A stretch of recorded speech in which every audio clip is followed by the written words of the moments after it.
वर्ग के ध्यान में सबसे छोटी ठेकेदारों को उनका भुगतान नहीं हो रहा। मैंने पहले भी ये रोप लगाया था कि ये जो मुख्यमंत्री बोलते हैं इनके ऊपर कौन विश्वास करे। और ये जो मंत्री बोल रहे हैं जिनकी ये 3 स्टेटमेंटें मैंने दी हैं, 3 स्टेटमेंटें अलग अलग दिनों में अलग अलग महीनों के अंदर इन्होंने इस प्रकार से बोला है। इसी तरीके जो है जिनके एनओसी नहीं ली गई है उनसे भी भारी भरकम पैसा जो है वो आम जनमानस से लिया जा रहा है। और इसी तरीके से मैं यह भी बताना चाहता हूं, बिजली वाला जो विषय है इसको मुझे लगता है कि यह भी प्रमुखता से इसके ऊपर आपका ध्यान जाना चाहिए। सब्सिडी मिलती थी 1 रुपया 3 पैसे डोमेस्टिक को, वो 1 रुपया 3 पैसे डोमेस्टिक की जो बिजली है पे सब्सिडी है उसको बंद कर दिया है। और इसी तरीके से स्मॉल और मीडियम इंडस्ट्री और उनको नाइट रेट चार्जेस भी मिलते थे, वो भी जो सरकार ने है वो बंद कर दिए हैं, जिसके कारण से आम जनमानस में और औद्योगिक जगत में बहुत बड़ा रोष है। इसी तरीके से आपके ध्यान में और रहे कि इलेक्ट्रिसिटी ड्यूटी जो है उसमें भी मिल्क सेस और एनवायरमेंटल सेस लगा दिया है। मिल्क सेस और एनवायरमेंटल सेस केवल और केवल किसी पर्टिकुलर कैटेगरी का नहीं है। ये जो सेस है, मिल्क सेस जो है वो सभी कैटेगरीज को लगा है, ऑल कैटेगरीज 10 पैसे लगाया गया है।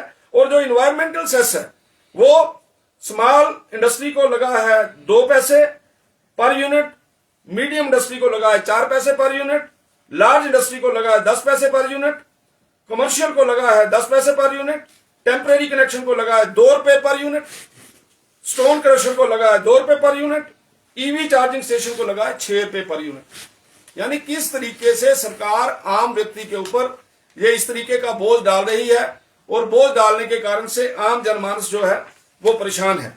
इसी तरीके से जो हमारे जमाने में अगर किसी ने 5 किलोवाट का कनेक्शन लेना होता था तो उसको 50 रुपए देने पड़ते थे, आज की तारीख में उसको 100 रुपया देना पड़ता है।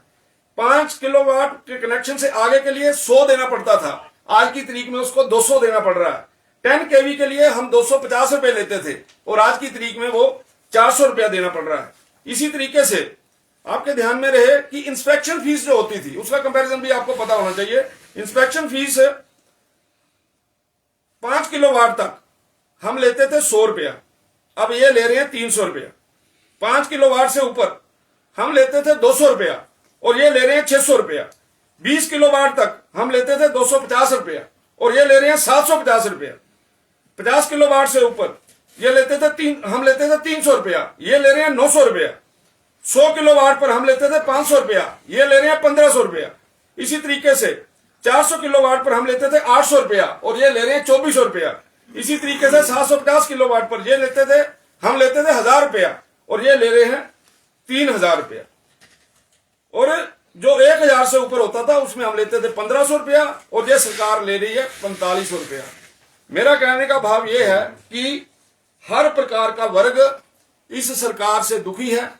इस सरकार के अंदर समय समय के ऊपर आप ये देख रहे हैं कि किस तरीके से चाहे वो इलेक्ट्रिसिटी चार्जेस की बात हो, आम इंडस्ट्रीज के साथ आप बात करेंगे तो काम करने की गति बहुत कम हो गई है। यहाँ पे जो इंडस्ट्रियलिस्ट है उन लोगों ने यहाँ पर लो जो परसेंटेज के ऊपर, लो एफिशिएंसी के ऊपर इंडस्ट्री अपनी चला रहे हैं और हजारों जो बच्चे हैं वो बेरोजगार हो रहे हैं।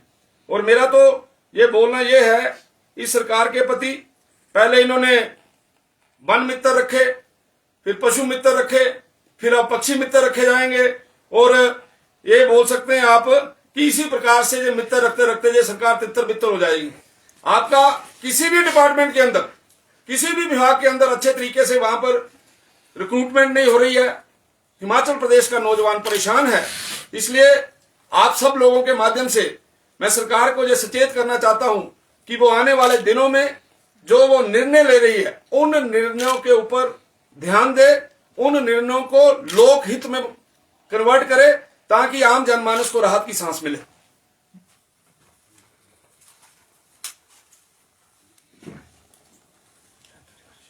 सर, राहुल गांधी तथा विपक्षी पार्टियां ये कह रही हैं कि जो सिंदूर ऑपरेशन में जो एयरक्राफ्ट डैमेज हुए या नष्ट किए गए उसका ब्यौरा दिया जाए। क्या लगता है आपको इस तरह के समय में इस तरह की राजनीति होनी चाहिए? जिस व्यक्ति का जितना दिमाग होगा वो उतनी बात करेगा और उनके दिमाग के बारे में समय समय के ऊपर रील्स आती रहती हैं, आप सब लोगों ने देखी हैं।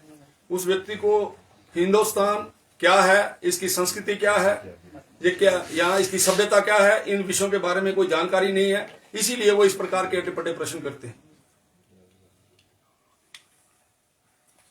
राजधानी शिमला से कुछ दफ्तर यहाँ शिफ्ट होने का सिलसिला शुरू हो गया है। बीजेपी का और खासतौर पर आप पूर्व मंत्री भी रहे, आपका क्या मानना है? क्योंकि सरकार ये तर्क दे रही है मुख्यमंत्री की यहाँ भीड़ भड़ाका बहुत है, बहुत सारे आयोग कमीशन उनके दफ्तर, रेरा का दफ्तर वो सारा यहाँ शिफ्ट हो जाएगा, तो ये कहीं ना कहीं राजधानी के पर कतरने वाली स्थिति नहीं है? ऐसा नहीं है। जो विषय अच्छा है, मुझे लगता है उसके बारे में हमें अच्छा ही बोलना चाहिए। अगर कुछ दफ्तर यहाँ से नीचे चले जाते हैं तो कोई बुरी बात नहीं है, और राजधानी के ऊपर प्रेशर कम होगा। राजधानी के अंदर बहुत ज्यादा भीड़ भड़ाका हो गया है, उसके कारण से अगर ये सरकार ने निर्णय लिया है तो ये कोई बुरा निर्णय नहीं। सर, चमियाना की बात की जाए तो वहाँ पे सुविधा भी नहीं है, और उसके बाद भी जिस तरह से शुल्क लगाने की बात की जा रही है, किस तरह देखते हैं? और इसके साथ ही अगर हिमकेयर की बात की जाए तो उसको लेकर आपकी सरकार के समय में योजना शुरू की गई थी, तो क्या कहें? बिल्कुल ये सही बात है आपकी। ये जो शिमला में जो आपका चमियाना जो शुरू किया गया है सुपर स्पेशलिटी हॉस्पिटल, वो बिना किसी बुनियादी तैयारी के किया गया है, और वहां पे पर्ची का शुल्क जो है वो 10 रुपए तय कर दिया गया है। गरीब मरीजों के साथ ये अन्याय है, और हिमकेयर योजना का लाभ भी आम जनमानस को नहीं मिल रहा। ये भी पता चला है कि अस्पताल के अंदर घटिया दवाइयां जो है उनकी भी शिकायतें मिली है। अस्पताल तक पहुंचने के लिए किसी भी प्रकार की कोई सरकारी बस सेवा नहीं है, मात्र एक निजी टेम्पो ट्रैवल ही चल रहा है। इसलिए चमियाना के हालात को सुधारना चाहिए, वहां पर मूल सुविधाओं को वहां पर करना चाहिए। जब वो सारी चीजें ठीक हो तभी मुझे लगता है उस हॉस्पिटल की फंक्शनिंग करनी चाहिए। और ये जो आपने दूसरा हिमकेयर के बारे में बोला है, इससे मैंने पीछे एक प्रेस कॉन्फ्रेंस में ये भी बताया था कि चंडीगढ़ के अंदर हिमकेयर का कितना देना है, और उसके बाद सरकार ने उसका नोटिस भी लिया और बड़ी जल्दी उसका भुगतान भी किया। लेकिन ये मैं मानता हूं कि पूरे हिमाचल प्रदेश के अंदर आम गरीब व्यक्ति, जब हमारी सरकार थी तो ये एक निर्णय लिया गया था कि अगर केंद्र सरकार की तर्ज के ऊपर हिमकेयर यहाँ पे स्टेट शुरू करेगी तो ज्यादा से ज्यादा लोग जो है वो उसमें कवर होंगे। लेकिन मुझे दुख के साथ कहना पड़ रहा है कि सरकार ने उस एक अच्छी योजना को जो है वो बंद कर दिया है, और बहुत से गरीब लोग जो है वो अपने स्वास्थ्य सेवाओं से वंचित रह रहे।